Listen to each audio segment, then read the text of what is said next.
મહાદેવર જય શ્રી કૃષ્ણ. આપણે વાત કરશું ઘરની અંદર મોરપીંછ રાખવું કે નહીં.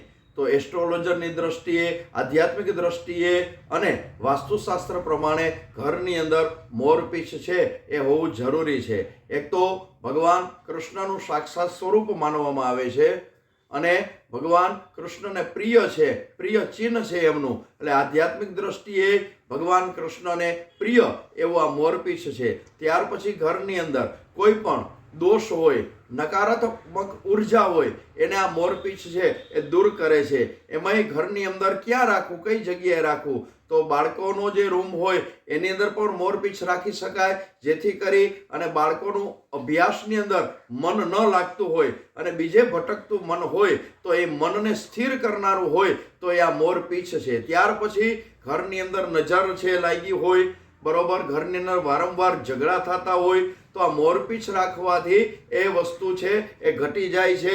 લિવિંગ એરિયાની અંદર પણ મોરપીંછ રાખી શકાય, ઘરના મંદિર આગળ પણ મોરપીંછ રાખી શકાય. ખાસ કરી અને ઈશાન ખૂણાની અંદર મોરપીંછ રાખવું છે એ જરૂરી છે. જો આ વિડીયો ગમ્યો હોય તો લાઈક કરજો, શેર કરજો, ફોલો કરજો. મહાદેવર જય શ્રી કૃષ્ણ.